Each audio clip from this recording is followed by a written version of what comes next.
Fala, minha gente, tudo certo com vocês? Estamos chegando aí com mais um videozinho na LE Esportes, te convidando para que tu te inscreva no canal, ative o sininho das notificações e claro, deixa o teu like vai dar uma valorizada no meu trabalho, vai dar aquele up bacana no canal, beleza? Vai dar uma fortalecida na nossa relação. Não te esquece de compartilhar esse conteúdo com os teus amigos, com a tua família e deixar aqui embaixo a tua dica, tua sugestão, tua crítica, teu comentário, a tua participação é sempre muito importante aqui para nós da LE Esportes, beleza? Vamos nesse vídeo de hoje repercutir essa vitória maiúscula do Timão sobre a equipe do Boca Juniors pelo placar de 2-0, jogo esse válido pela Conmebol Libertadores. O Corinthians foi assim para campo. Goleiro Cássio, na lateral direita Fagner, os zagueiros foram João Vitor e Raul Gustavo e na lateral esquerda o Fábio Santos. Duqueiroz, Maicon e Renato Augusto formavam a tríade de meio campo e lá na frente, William pelo lado esquerdo, Adson pelo lado direito e o Jô de centroavante, beleza?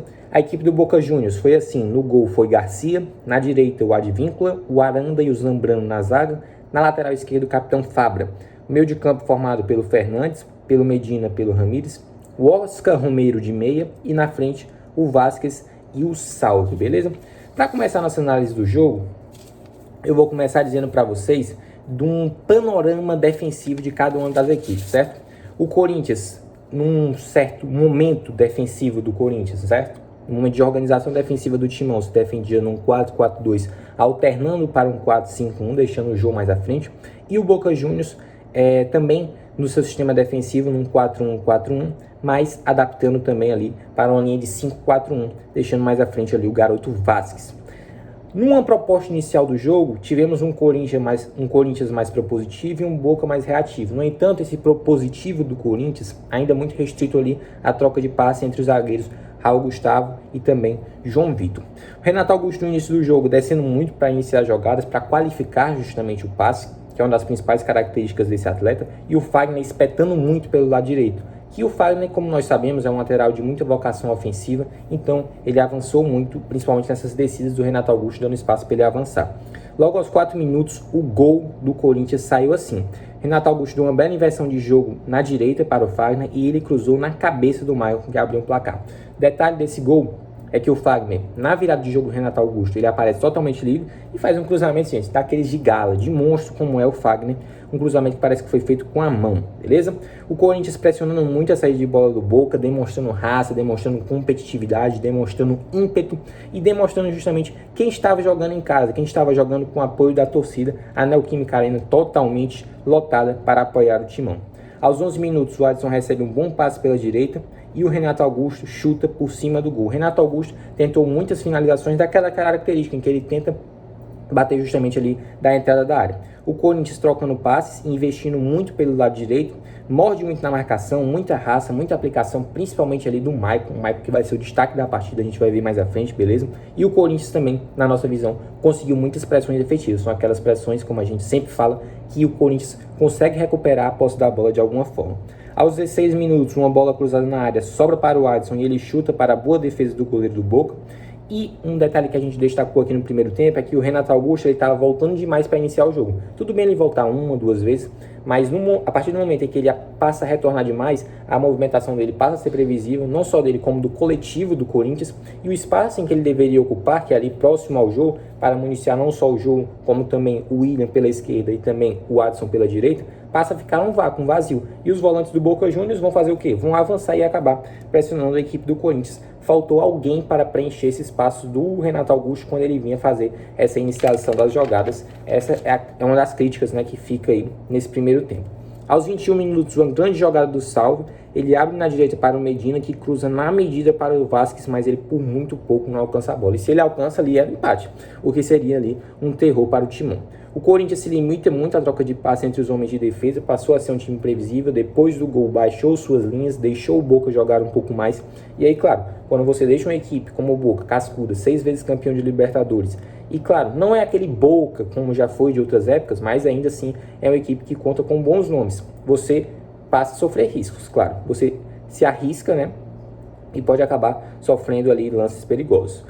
Falta muita qualidade de passe dos homens de meio, principalmente do Duqueiroz. Eu vou isentar o Maicon disso e o Renato Augusto. Eu vou fixar principalmente o Duqueiroz. É um cara que marca, tem aplicação, tem raça, vontade, mas ainda falta um pouco da qualidade técnica para o Duqueiroz, justamente para ele complementar esse meio do campo, certo? O Corinthians focando muito pelo lado direito, deveria jogar mais pelo lado esquerdo, explorando a velocidade do William. Achei que faltou um pouco mais a participação do camisa 10 do Timão pelo lado esquerdo, mas também a bola também não chegava para ele. O Corinthians limitava muito esse jogo pelo lado direito e passou a ficar previsível, oferecendo assim menos perigo para a equipe do Boca Juniors. Aos 28 minutos, o Renato Augusto recebe na área, limpa para o pé esquerdo, depois limpa para o pé direito e chuta com perigo sobre o gol. Renato Augusto deu uma certa impressão de que estava um pouco desgastado nesse jogo. Até porque o Corinthians propunha uma marcação muito intensa para cima da defesa do Boca Juniors, principalmente na saída de bola. E o Renato Augusto a gente sabe que é um cara já de idade. Ele não vai ter aquela vitalidade, aquele pique de estar indo e voltando a todo momento. O Corinthians baixou as suas linhas e diminuiu a intensidade, como a gente já falou, e ele buscava um erro do Boca justamente para contra-atacar e, quem sabe, fazer o segundo gol. Duqueiroz, na minha visão, muito mal no jogo, errando domínios, errando passes, ali comprometendo um pouco o Corinthians em muitos bate-rebates, as bolas sendo ganhas ali no espaço entre linhas a favor da equipe do Boca, e isso poderia ter gerado dificuldades para o Timão, como gerou em alguns lances, mais finalizações assim sem muito perigo, certo? O Corinthians recuou demais e acabou abdicando do jogo, e o Boca acaba ganhando campo e espaço. E claro, tem jogadores qualificados que podem causar perigo, como a gente já falou em outros momentos. Do Salvo, tem o próprio Oscar Romero, irmão do Ana Romero, ídolo do Corinthians, beleza? Aos 43 minutos, o Adson recebe grande bola do jogo e na hora de finalizar ele é travado na hora H pelo lateral esquerdo do Boca Juniors, certo? Muitos amarelados no Timão na primeira etapa, achei que faltou um pouco de critério da arbitragem, que deixou no momento inicial o jogo seguir, mas teve um certo momento em que o Advíncula cometeu 2 faltas sobre o William, naquele momento ele já poderia ter aplicado o cartão amarelo, e na primeira falta do Fagner no lance ele já aplicou o cartão, então aí um pouco de divergências no critério desse árbitro, então tem que ficar esperto aí na Libertadores, lembrando que nessa primeira fase da Liberta não tem VAR, certo? Os destaques do primeiro tempo, a gente colocou aqui o Maicon e também o Adson muito aplicado, muita raça, muita vontade, muita determinação. Destaques negativos, fiquei por conta do Duqueiroz, porque achei que faltou, como a gente já falou, um pouco mais da qualidade, né, do passe ali, para ele poder até também quebrar as linhas. E eu também destaquei negativamente o William, mas também não coloco toda a culpa no William, porque faltou quem o municiasse ali, a questão do Renato Augusto, jogar um pouco mais pelo lado esquerdo, o Corinthians que focava naquele momento muito pelo lado direito no primeiro tempo. Começando o segundo tempo, saiu o Jô, entrou o Roger Guedes, saiu o Adson, entrou o Gustavo Mantuan. Nesse esquema, o Roger Guedes ficando mais à frente e o Gustavo Mantuan ocupando ali a vaga do Adson. A diferença principal é que o Adson, como ele é canhoto, vai puxar para dentro, e o Gustavo Mantuan, como é destro, vai usar ali a profundidade, vai até a linha de fundo. O Boca marcando muita saída de bola, certo? E aí, aos 49 minutos, um excelente contra-ataque do Timão. Fagner Cruz e o Renato Augusto, a bola do Fagner passou um pouco dele. Ele até tenta fazer um malabarismo, mas a bola acaba indo para fora sem perigo. Eu destaquei mais uma vez muitos erros de passes do Timão e ainda cedendo espaço pelo Boca. No jogo de Libertadores, em que você joga em casa, o certo é que você sofre o gol, tudo bem, você pode até recuar, ceder um pouco mais de espaço para o adversário. Mas recuar em excesso contra a equipe do Boca, que é uma equipe qualificada, cascuda, né, que tem ali um histórico na Libertadores, é um risco que você corre, certo?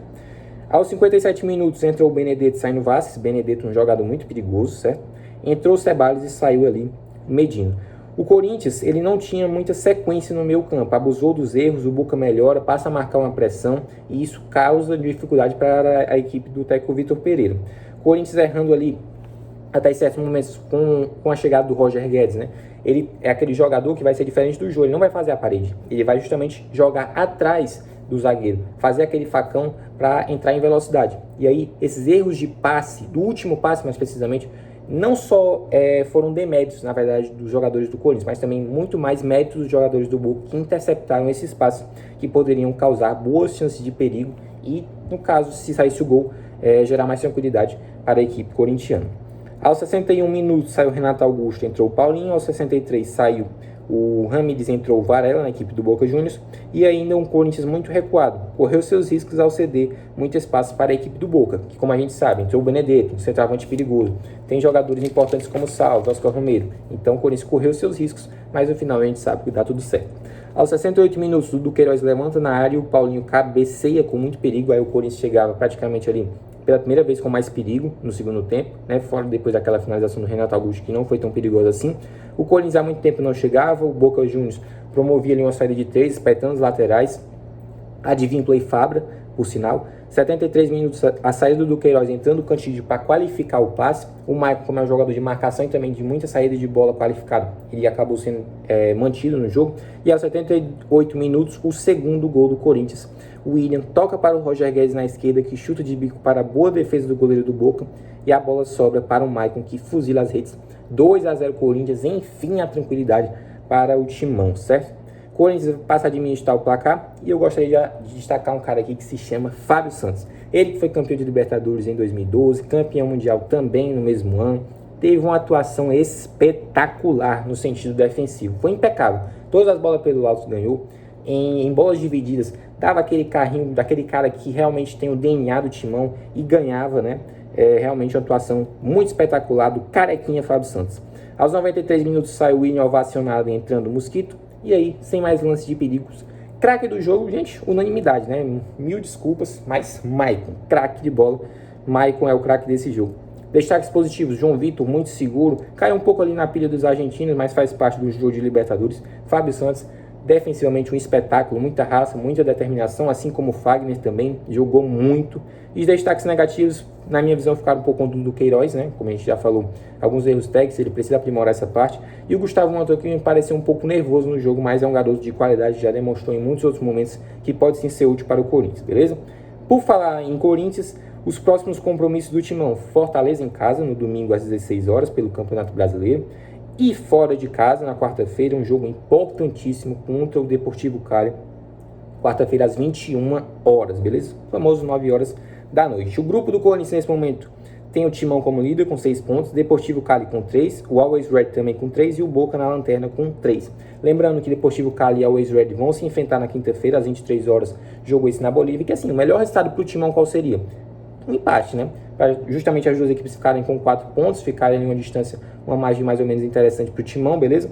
E o Corinthians que vai para um jogo duríssimo contra o Deportivo Cali, lembrando que esse próprio Boca que foi lá enfrentar o Deportivo Cali acabou perdendo, então o Corinthians vai fazer 2 jogos duríssimos agora, fora de casa pela Libertadores, contra o Deportivo Cali lá na Colômbia e também agora, depois desse jogo contra o Deportivo Cali, contra o próprio Boca Juniors lá na Bombonera, certo?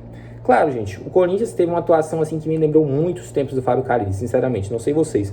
Mas aquele jogo em que o Corinthians marca o seu primeiro gol, recua as linhas, busca aquele contra-ataque, não consegue ali no finalzinho do jogo, consegue sim um contra-ataque baseado nas características dos seus jogadores, consegue um gol importante e aí sim dá aquela paz, dá aquela tranquilidade, me lembrou muito os tempos áureos do carilismo, né, digamos assim. E claro, o Corinthians enfrentou uma equipe do Boca Juniors muito modificada, não é aquele Boca Juniors de outros tempos que tinha Riquelme, que tinha Carlitos Tevez, mas sim, é o Boca, 6 vezes campeão de Libertadores, uma equipe muito qualificada e claro, causa dificuldades para seus adversários, não tenha dúvida disso, independentemente do momento, a história também, a tradição conta muito com certeza, principalmente no Libertadores. Se você gostou desse vídeo, se você gostou desse conteúdo, curte, comenta, compartilha, deixe teu comentário aqui embaixo, tua dica, tua crítica, sua sugestão. Sempre é muito importante a participação de todos aqui na LE Esportes, beleza? E claro, compartilha esse conteúdo com teus amigos, com a tua família, ajuda a divulgar meu trabalho pelo YouTube, deixa teu like, beleza? Então, tamo junto e misturado, mais análise de um jogo da Libertadores. Tamo junto e misturado, galera. Obrigado pela atenção. Tamo junto e misturado, fãs de esporte. Até a próxima. Valeu!